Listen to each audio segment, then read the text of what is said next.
Chapitre 1. Une tribu fatiguée. Cette année-là, l'hiver est arrivé d'un seul coup avec ses vents, ses brouillards et ses tempêtes de neige. Le ciel était noir, le jour ressemblait à la nuit. Les humains avaient froid, ils avaient faim aussi. La tribu descendait des monts brumeux. Elle allait vers le sud, où il faisait moins froid. Les hommes marchaient devant, le vieux Zahor en tête. Ensuite venaient les femmes. Elles portaient leurs enfants dans les bras. Derrière le groupe des femmes avançait Sa'a, la gardienne du feu. La jeune fille portait une petite cage de fer où elle gardait précieusement la flamme. Elle la nourrissait d'herbes sèches et de petits morceaux de bois. Le feu ne devait pas s'éteindre et priver les hommes de sa protection et de sa chaleur. Thor, le guerrier courageux, fermait la marche, sa lance de fer dans la main droite à cause des ours sauvages et des loups affamés.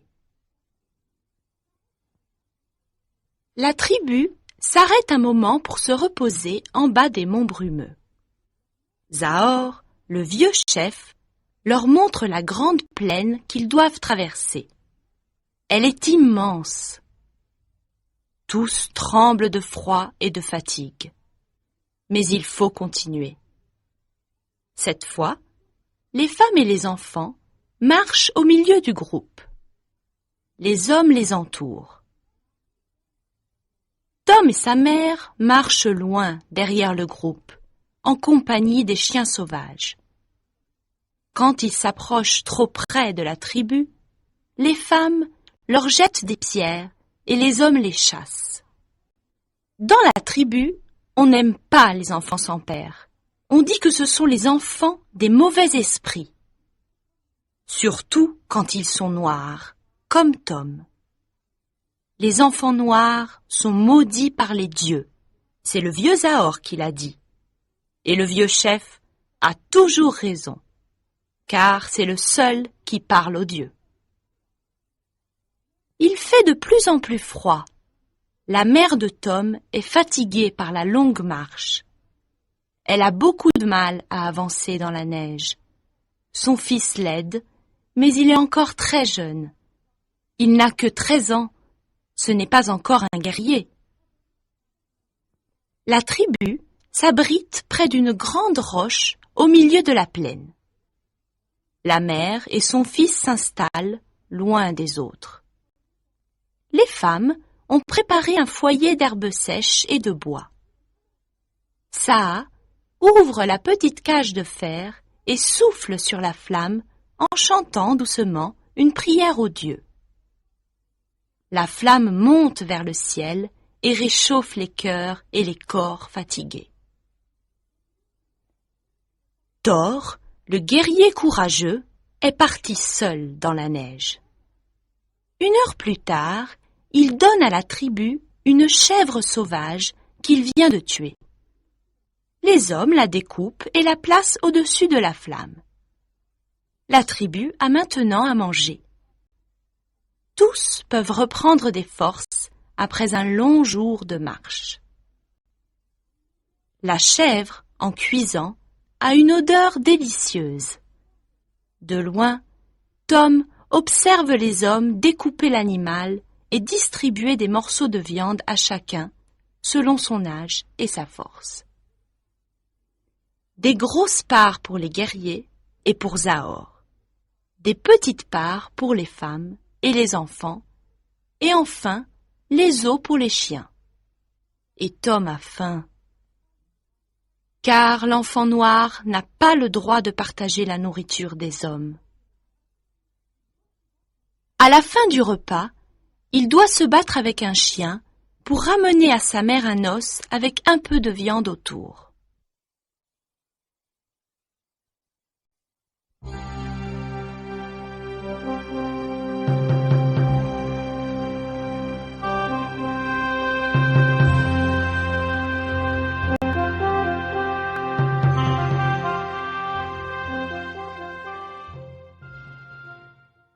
Chapitre 2. Tom découvre la solitude. La mère de Tom a le visage blanc de fatigue et de froid. Elle tremble sous la peau d'ours qui couvre ses épaules. Elle n'a pas la force de manger ce que Tom lui a rapporté. C'est l'enfant noir qui déchire la chair rouge et ronge l'os. Depuis toujours, Tom et sa mère mangent les restes. Parfois, quand il y a assez à manger pour tout le monde, Saa vient déposer un morceau de viande devant eux et repart sans oser les regarder. Souvent, la nuit, Tom rampe jusqu'au feu pour écouter ce que les autres disent. Quand il parle de lui, les hommes crachent 3 fois par terre et les femmes baissent les yeux. Ils l'appellent l'enfant maudit. Au matin, la tribu se prépare à repartir. Mais la mère de Tom est aussi froide que la neige et aussi dure que la pierre. L'enfant noir l'appelle, la secoue, mais elle ne bouge pas. Tom comprend alors qu'elle a pris le long chemin qui mène au pays des ancêtres et qu'elle ne reviendra plus jamais. Il comprend que sa mère est morte. Il est seul maintenant, complètement seul. Son cœur est déchiré de chagrin, mais l'enfant noir ne sait pas pleurer. Tom recouvre sa mère de neige et reprend la marche en silence, loin, derrière la tribu.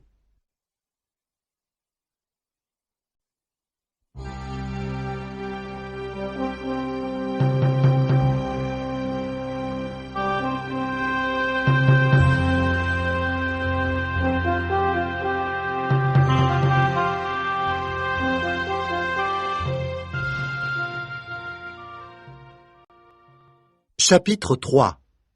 Les araignées. Vers le milieu du 2e jour, les hommes ont traversé la grande plaine pour arriver jusqu'au marais périlleux. Ils doivent faire très attention où ils marchent. Un pas en dehors du chemin et ils s'enfoncent dans la boue et les sables mouvants. Le jour, les marais sont très dangereux. Mais ils sont encore plus dangereux la nuit, car les araignées attaquent. Ce sont des araignées géantes qui se nourrissent de chair humaine. Leur bec crochu se termine par une longue trompe. Elle leur permet de boire le sang de ceux qui tombent entre leurs pattes. Le groupe des hommes se resserre autour des femmes et des enfants, et Tom, loin derrière eux, est encore plus seul. Le vieux Zahor marche devant. Il touche le sol avec sa lance. Tous les hivers, il fait le voyage vers le sud. Il connaît bien le chemin. Il guide le groupe à travers les marais qu'il faut traverser avant le coucher du soleil, car les monstres sortent de leur cachette avec la nuit. Seul, loin de la tribu, Tom a peur, mais il suit courageusement le groupe. La tribu met l'autre moitié du jour à traverser les marais périlleux. Tous patauchent dans la boue et glissent sur la neige, en faisant bien attention où ils mettent leurs pieds enveloppés de peau de bête. Ils réussissent à sortir des marais au moment où le soleil se couche. Zahor leur crie qu'il faut avancer encore et s'éloigner rapidement du territoire des araignées. Mais la tribu ne peut plus continuer à marcher. Les femmes et les enfants sont très fatigués et les hommes ont faim. Le vieux Zahor accepte alors de stopper la marche. On allume le feu. Les femmes s'assoient en rond, protégées par les flammes et entourées par les hommes. On entend des bruits bizarres dans la plaine et des respirations étranges. Il y a des mouvements dans l'ombre. On sent une présence, un danger. Tom est monté dans un arbre pour se mettre à l'abri. Il va s'endormir quand il les entend arriver, qui secouent le sol de leurs 8 pattes énormes. Les araignées! Les monstres affamés se jettent sur les humains fatigués pour les dévorer. L'enfant noir pousse un long cri pour avertir les autres, mais il est déjà trop tard. Les araignées géantes attaquent toutes ensemble. Il en vient de tous les côtés. Les hommes tombent les premiers, les femmes sont emportées pour être dévorées. Beaucoup d'enfants ont disparu cette nuit-là.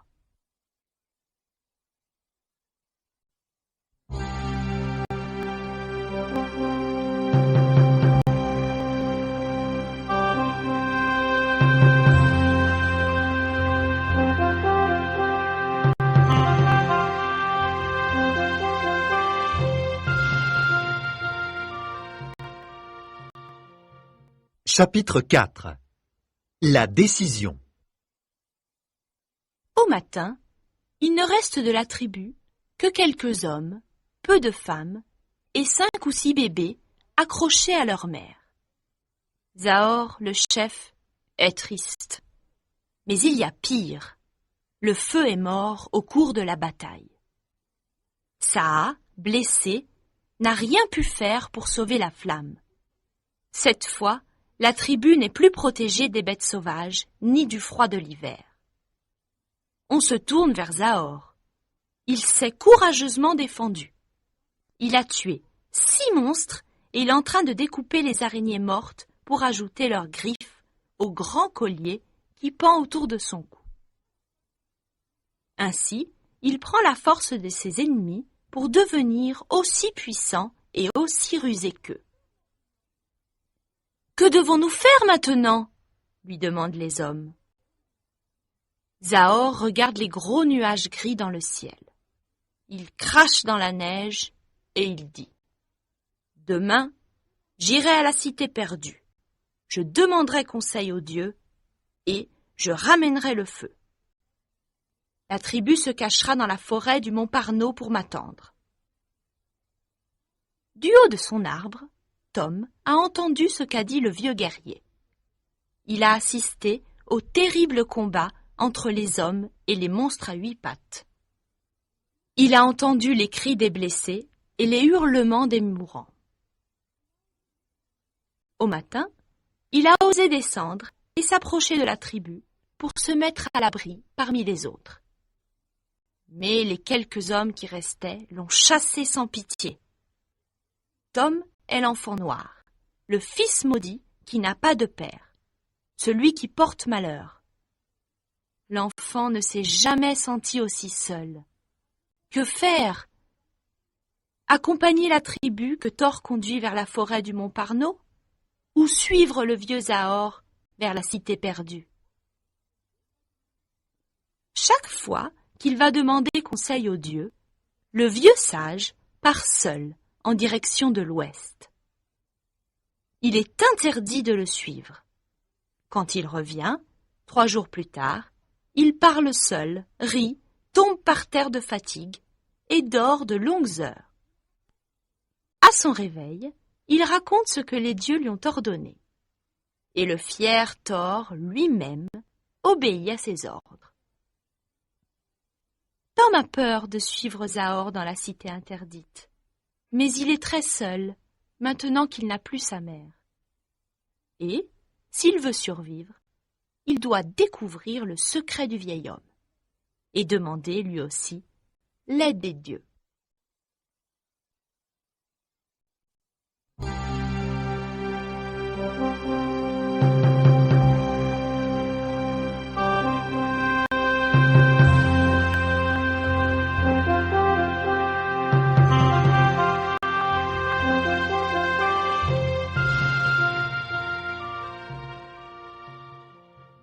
Chapitre 5.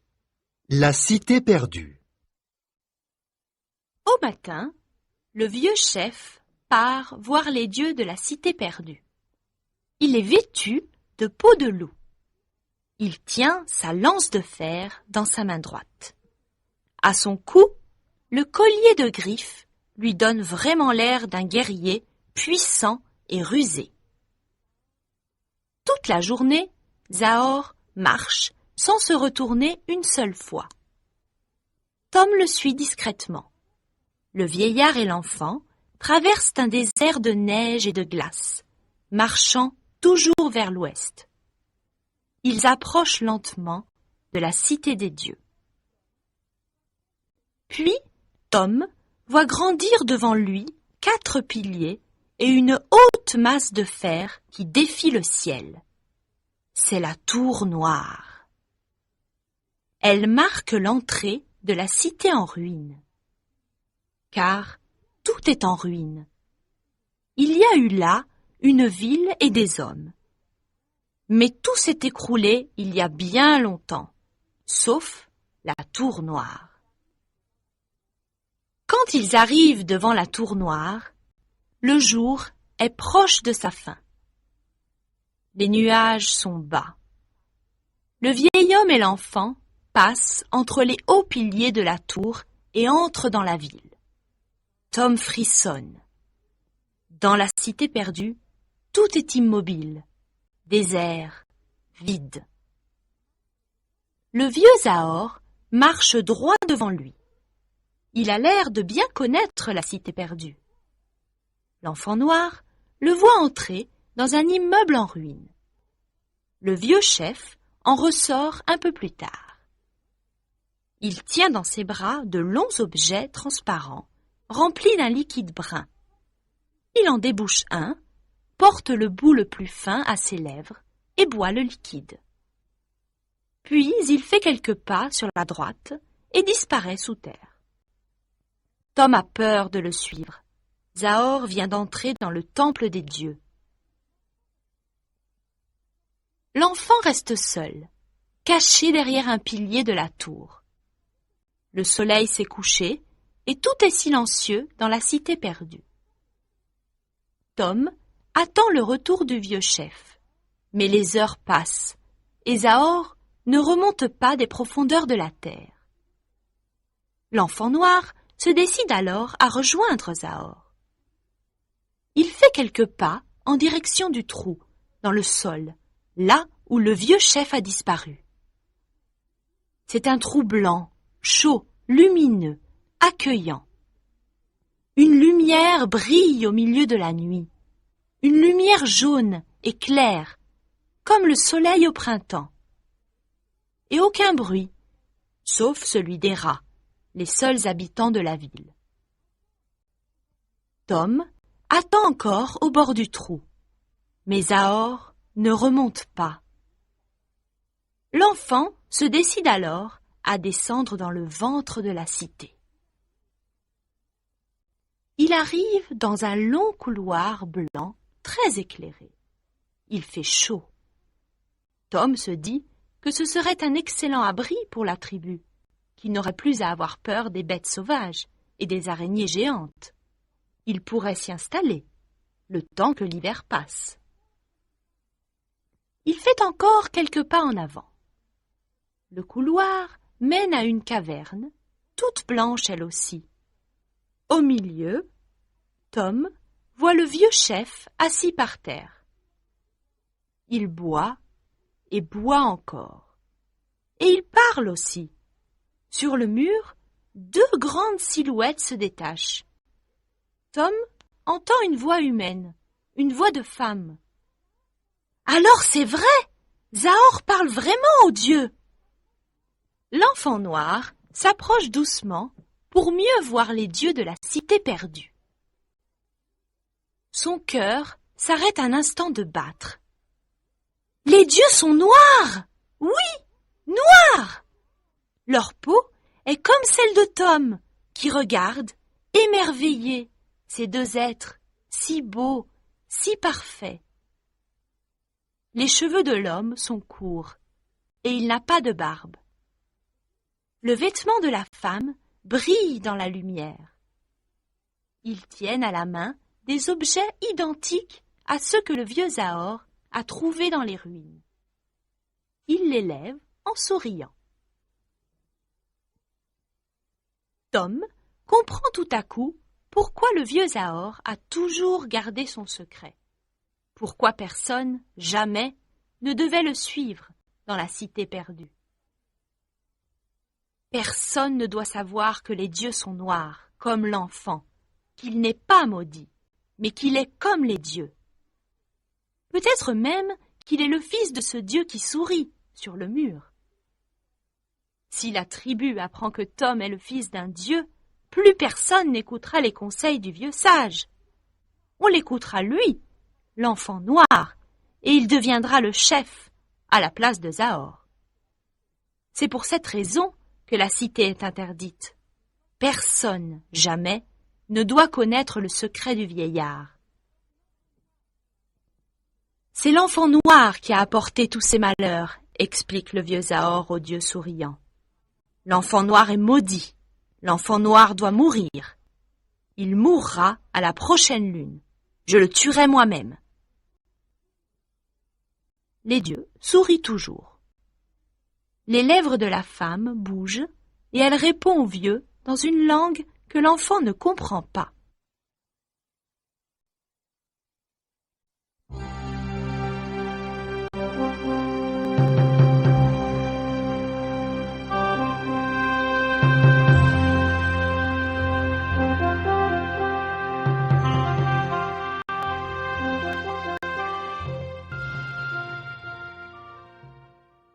Chapitre 6. La vengeance des dieux. Effrayé, Tom se sauve à toute vitesse. Il remonte l'escalier et retrouve le froid du dehors. Ainsi, le vieux veut le tuer? Une fois revenu dans la tribu, les guerriers l'attraperont et Zahor lui plongera sa lance dans le corps. Non, Tom ne veut pas mourir. Il préfère rester seul, sans défense, dans la cité perdue. Au moins, il aura des rats à manger, et s'il fait trop froid, il descendra se réchauffer auprès de son père, le dieu à la peau noire, comme la sienne. Tom se cache dans les ruines et attend le départ du vieux Zahor vers la tribu. Le troisième soir, le vieux chef est toujours en bas. Dans l'après-midi, un terrible orage a enflammé un immeuble en ruine. L'enfant noir a alors fabriqué une cage à feu pour y mettre la flamme. Tom a longuement observé ça. Il sait comment conserver la flamme. Ainsi, il peut cuire les rats qu'il attrape pour se nourrir. Avec le feu, il se sent moins seul et plus fort aussi. Au 6e jour, le vieux Zahor n'est toujours pas remonté. Il n'est jamais resté si longtemps sous la terre. Tom comprend tout à coup qu'il s'est passé quelque chose de grave. Il doit aller voir. Il descend doucement le grand escalier et avance vers la caverne au mur si blanc. Zahor est toujours assis face au dieu, mais il est pâle et ses yeux sont fermés. Il ne respire plus. Comme la mère de Tom quand elle est partie rejoindre ses ancêtres. Ainsi les dieux se sont vengés. Zahor voulait tuer l'enfant noir, mais les dieux ne l'ont pas voulu. C'est le vieil homme qui est mort. Tom a très peur des morts, mais il trouve le courage de prendre le collier de griffes de Zahor et de le mettre autour de son cou. Toute la sagesse et la force du vieux chef entrent alors en lui. Il devient le vieux, ce vieux qu'il a condamné à mort parce qu'il était jaloux. Et l'enfant s'assied à la place de Zahor, face au dieu noir qui lui sourit. À ses pieds, Tom trouve la boisson des dieux. Il boit. C'est acide, sucré, ça fait tourner la tête. Il boit encore. Les dieux lui sourient toujours, et soudain, leurs lèvres s'ouvrent. Ils lui parlent, à lui, Tom, comme ils l'ont fait au vieux Zahor. Mais malgré le collier de griffes, malgré toute la sagesse du vieux passé en lui, Tom ne comprend pas leur langue. Toute la nuit, les dieux lui parlent, pour lui dire toujours la même chose, quelque chose que Tom ne comprend pas. Le 7e jour, l'enfant s'écroule sur le sol, fatigué par la boisson des dieux. Il fait un rêve qui lui ordonne de retourner dans sa tribu. Il voit les hommes face à des loups affamés. Il voit Thor blessé. Il voit Saa aussi, qui appelle au secours. Ainsi, les dieux ont trouvé un autre moyen de se faire comprendre. Dès son réveil, Tom les remercie et s'en va.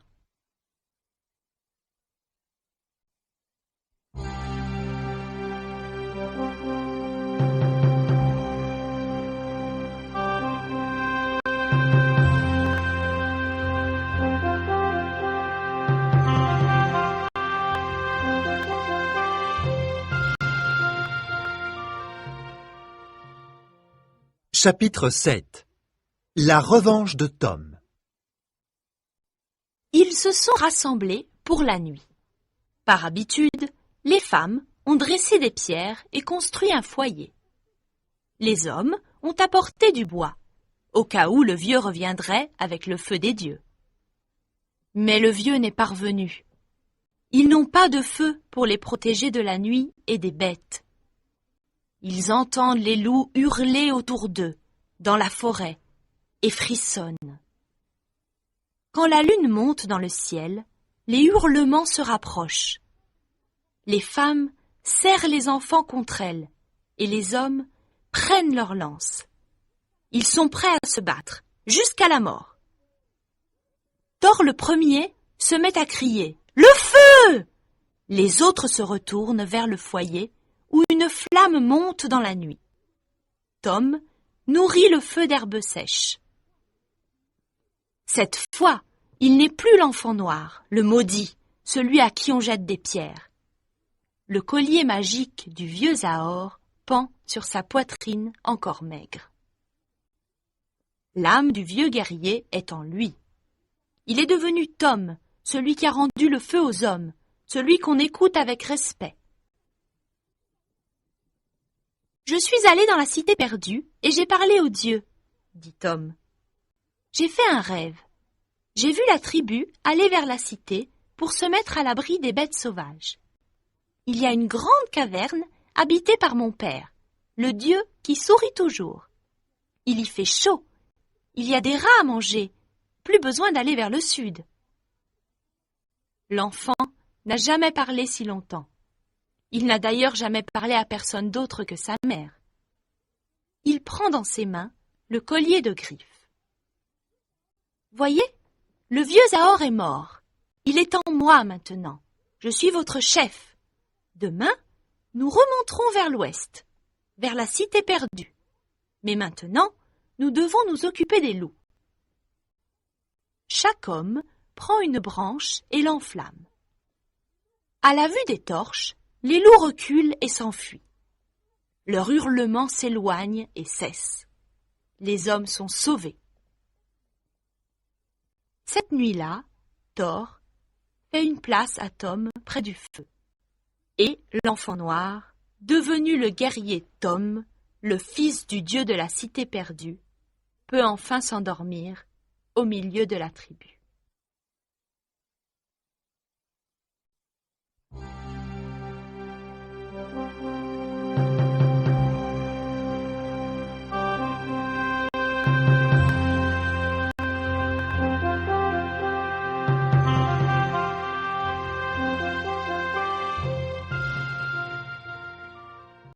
Chapitre 8.